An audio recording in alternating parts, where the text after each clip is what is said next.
Okay, good day guys. No, ito may check na naman tayo ulit guys. Whirlpool na ulit.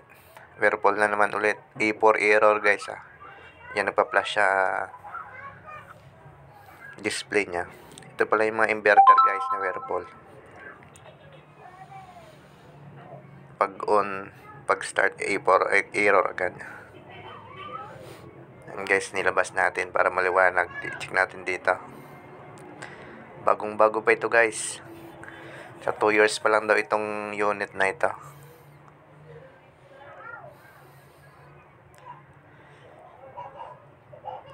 Kaya ang gagawin natin guys, buksan muna natin yung dito yung cover sa likod guys.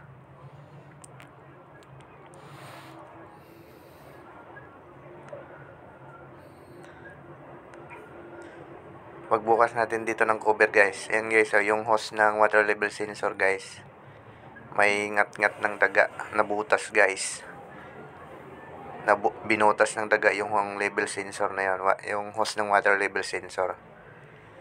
Kaya posibilidad nito guys, dahil nag-iipor ito, malamang ngat-ngat na naman ito ng daga.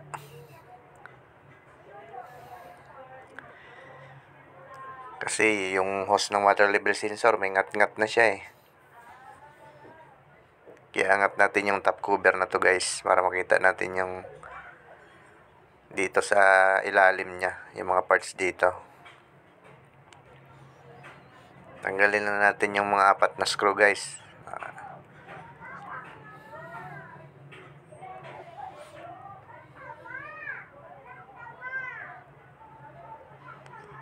Tapos guys, yung dito sa likod, yung mga wiring, luwagan lang natin guys para may angat natin ng maayos yung top cover na to.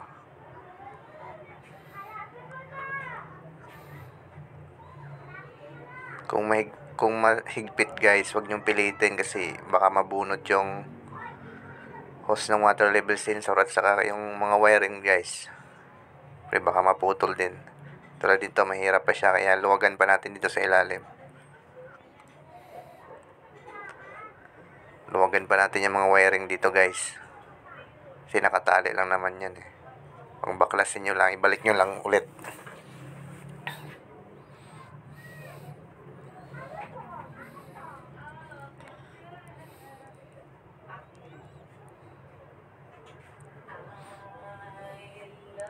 Yan, pag maluwagan nyo yan, pwede nyo na itayo yan, yung cover na yan. Kung wala kayong kasama, isandal nyo lang sa pader guys. Sandal nyo sa pader. Yan, buksan natin dito. Dito muna sa ilalim niya. Yan, yung mga kanya pa pala, mga downy pa guys, pinatulog muna natin. Kasi hindi na nakatuloy ng laba ito. Kasi nga nag-i-4 error niya. Tumulo na. Buksan natin.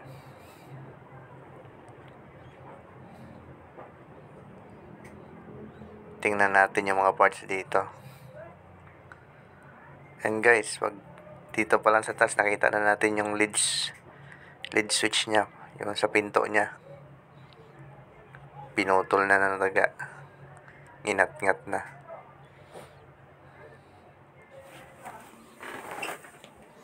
Kaya i-check pa rin natin dito sa ilalim, baka mayroon pa ditong mga ngat-ngat Nung pag-check natin guys, ayos naman lahat, intact naman lahat, walang ngat-ngat. Kaya sarado natin ulit. Doon tayo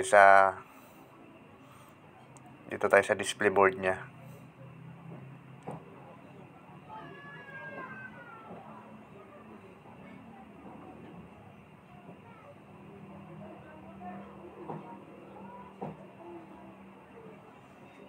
Tanggalin na natin yung inat-ngat dito guys na lid switch, yung lid sensor niya. Ayan guys, putol talaga yung dalawang wire.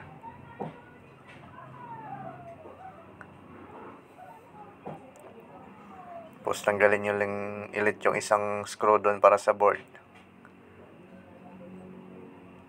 Tapos slide nyo na to guys, pwede nyo na slide yung board pa kanan. Tapos yan, maangat nyo na.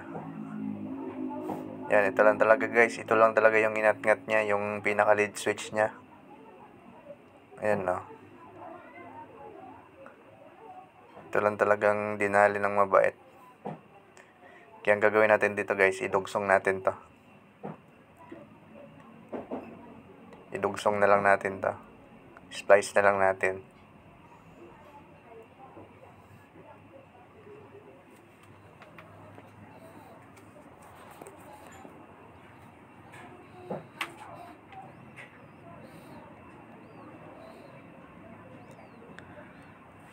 Dugsungan na lang natin ng kasi umiksi na siya dugsungan na lang din natin ng wire. So hindi pa pala nakasubscribe sa YouTube channel natin guys, mag-subscribe na kayo guys para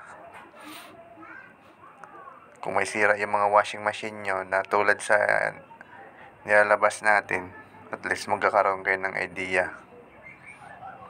Or kung technician man kayo, makakuha din kayo ng idea guys. Yan, okay na, nadugsong na natin. Ibalik na natin yung lead switch nya.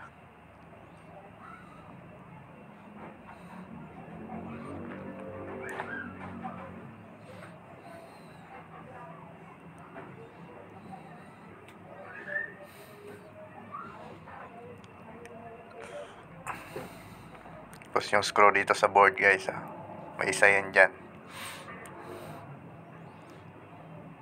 Okay na, balik na natin.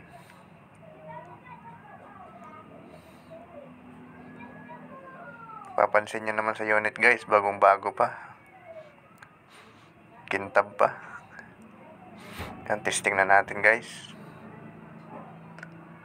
Yan, lagay natin sa spin program. Yan guys, di na siya nag-ipor. Kasi kanina pag start pa lang, ipor agad yan. Hindi na siya nag-iipor. Tayo lang natin umikot.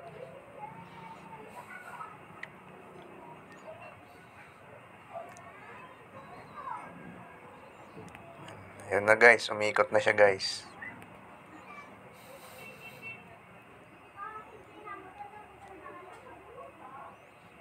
Ayos na. Okay na ito guys.